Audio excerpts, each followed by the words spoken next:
identity right now. Why are you doing that, and why haven't you before? So the reality is that I think most Twitter accounts are anonymous to start with, unless you're a public official or a figure. Unless you have the verification there. Well, not anymore. Yeah, Elon changed that. But until Elon changed that, most Twitter accounts start off anonymous, as did mine. And then when my account started growing, I realized the hatred that the left has and their violent nature. And I was like, I'm going to remain anonymous. Yes. As my account was growing and getting more effective. And I have remained anonymous until now. Until I was doxxed. My name was shared. My location was shared. My photo was never shared, though I've never done any in-person events. And I'm choosing to do that now because I feel like over the past few months, I've done so much. I've helped educate people.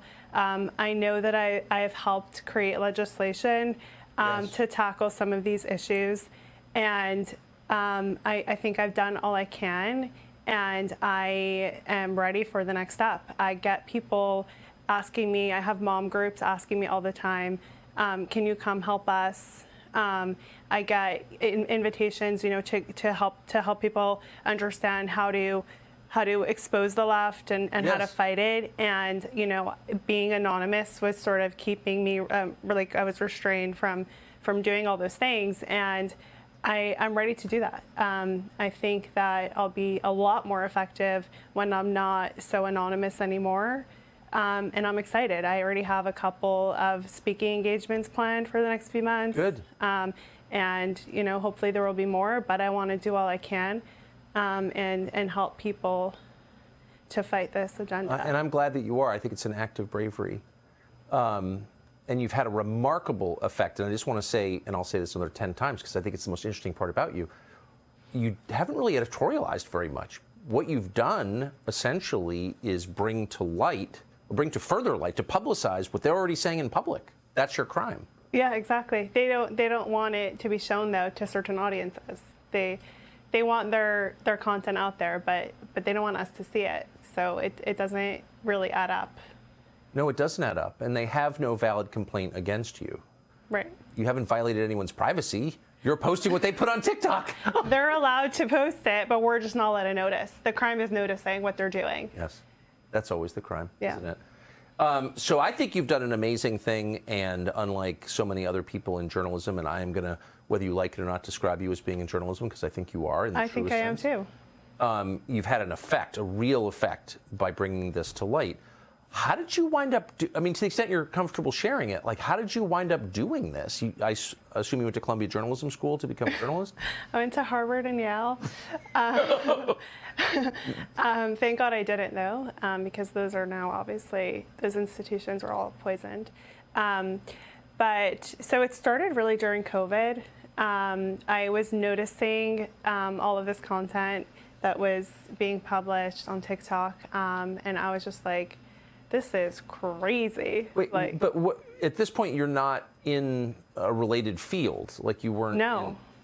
You're not doing anything related to public policy or journalism. Nothing related to politics, journalism, no. Media. Were you nothing. very political? No. Really? I was not. Yeah. Because COVID was like the other day. This was just a couple of years ago. Yeah, this was 2 years ago. Well, my account started 2 years ago. Yeah. That's just incredible that you can have this effect this quickly. So you're not a super political person. You're not watching people's speeches on C-SPAN. No. No. You're just a normal person stuck inside. Exactly. And then COVID happened. And I think that COVID, for me, and I think for a lot of people, it really woke people up. And it was like an awakening.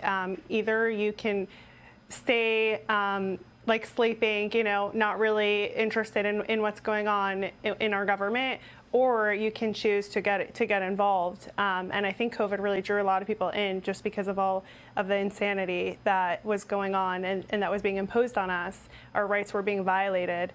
And I was like, and that was really a turning point for me, to get involved and to be interested. And then COVID also is when TikTok started becoming big, because everyone was stuck at home looking for entertainment. And then they stumbled on TikTok, and we started seeing all those videos of nurses, dancing in hospitals during the pandemic. And I was like, TikTok was getting really big, and I was like, oh, let me see what this TikTok thing is all about. And then I stumbled upon this whole platform with all of the stuff. Everyone, I'm sure, has seen some of the videos. It's just, there's so much more. And I was like, I need to disseminate this. Like it's just so bizarre and dangerous. And I was like, I just need as many people to see this as possible. And in large part, not exclusively, but there was a lot of adults bragging about sexualizing children. Yes, a lot. Specifically teachers. There are also just parents, activists, doctors. That is the most scary part about it, and that's what my account focuses on a lot now. Gosh, what an interesting conversation. I hope her stepping out inspires others to do the same, step out and speak the truth. You can stream Tucker's full conversation with Raichik right now on Fox Nation.